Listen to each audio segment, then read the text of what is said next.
Di talaga maiwasan na magduda kung normal pa ba ang mga pinanguhugutan at sinasabi ni Sara Duterte. Kasi yung rally niya nung last week sa Zamboanga, kaya daw siya naka-block ng t-shirt, para bang pakikiramay daw sa mga pang-aabuso ng nasa gobyerno sa mahihirap ng mga Pilipino. Wow! Ito pakinggan niyo ito ilang portion na kanya sinasabi bago natin bigyan ng opinion at paliwanag itong kanyang interview. Medyo maingay lang. Araw na ito sa kampanya namin dahil nalulungkot talaga ako. Naglulungsa ako kasi pinaglalaruan yung mga tao na walang-wala. Pinaglalaruan yung mga mahihirap na hindi lang isang beses, hindi lang dalawa, paulit-ulit na. Ayan, no? Yan sinasabi. Paulit-ulit daw po. Iba na yung topic. Paulit-ulit daw po yung ano tawag dito?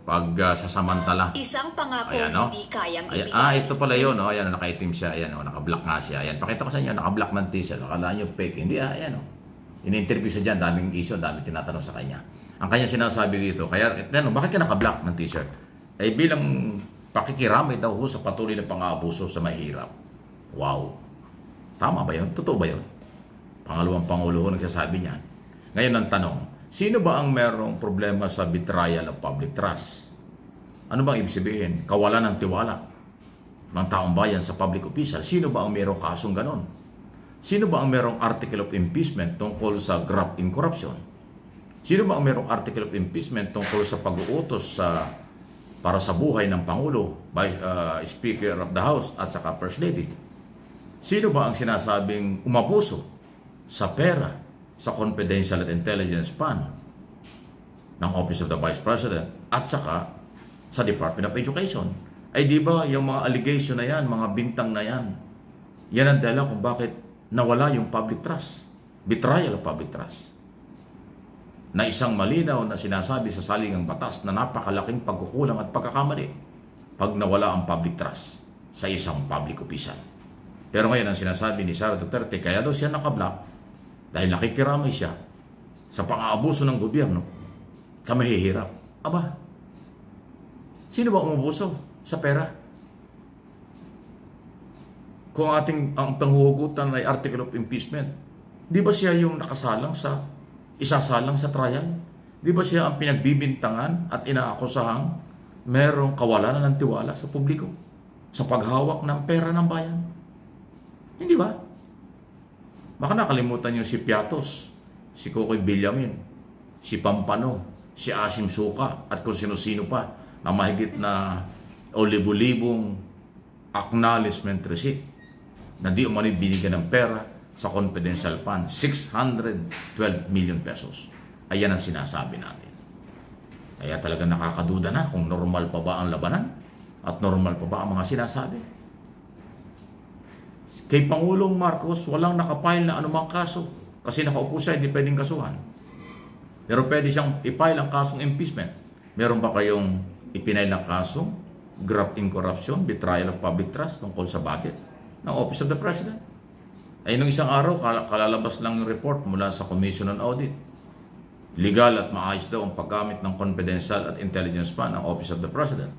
COA report yan. COA news yan. Kita nyo? Kaya siguro wala kayong maipile na kaso. Kay Sara Duterte, hindi po gano'n na report ng COA. Nagduda sila sa acknowledgement receipt kung sino-sino yung tumanggap ng pera. Sa Office of the President, nilinis at sinabi ng COA, walang problema sa paggasta ng confidential fund ng Office of the President, Bongbong Marcos Jr. Ayun po yung pagkakaiba. Ayan, okay? So, karapatan niyang magsuot ng kulay black na t-shirt or kung anumang kulay na katulad ng ginawa nila doon sa kanilang ads ni Amy Marcos. Black yung kanyang ipinapaliwanag doon sa advertisement. Ayun, laglag na. Hindi nakasama sa top 12 si Amy Marcos 1 week before election o 2 weeks before election. Ngayon 1 week na lang election na. Yan ang masamang epekto. Nag-block sila sa advertisement dahil sa kanilang paniniwalang maitim na itong gobyernong ito. Ang umitim ay yung kinabukasan ni Amy para maging senador. Kasing itim ng sabaw ng pusit. Paborito kasi pusit, masarap eh.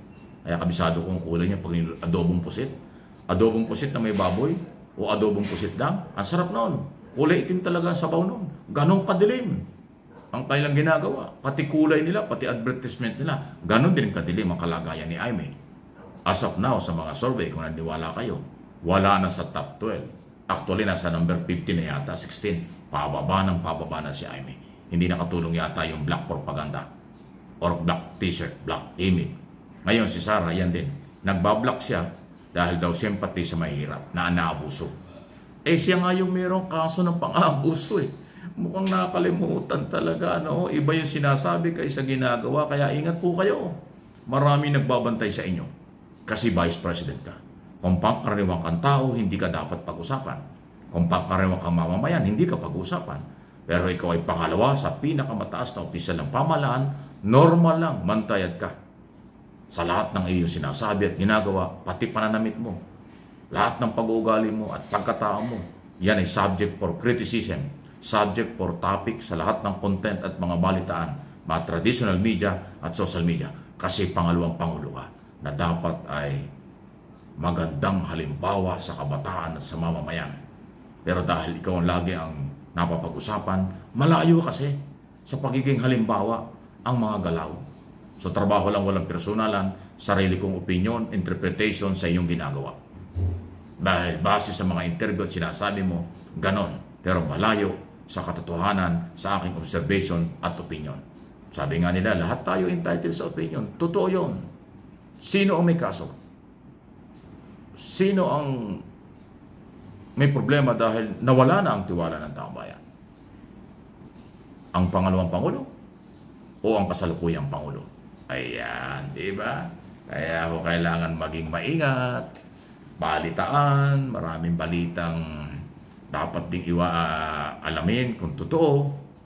Pero ito ang lagi kong may papangako sa inyo dahil ako po'y mamamahayag, nasa traditional media, meron tayong mga pinanghugutan. Alam ko ang transparency, responsibility, and accountability bilang tao, bilang mamamahayag. At ngayon, bilang political vlogger, mas lalo kong ina-applyan kasi channel ko ito. Channel natin ito. Tulay ng pipilitin kong lahat ay katotohanan para makarating po sa inyo ng aking mga followers at subscribers at viewers sa buong mundo. Kasi yan po yung kailangan. Kung nagkukulang ang traditional media, magpaliwanag kasi limitado ang oras sa radyo at telebisyon. Pero dito sa aking mga channel, malayo-malayo po ako na ipaliwanag ang lahat, sino ang tama at mali, ano ang kailang ginagawa, ano ang kailang pag-uugali, ano ang kanilang pagkatao, ano rin ang kanilang kakayanan. Kaya this coming election malapit na.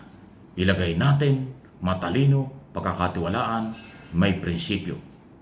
Huwag yung makapili, huwag yung makasarili, huwag yung puro utang na loob. Delikado tayo dyan.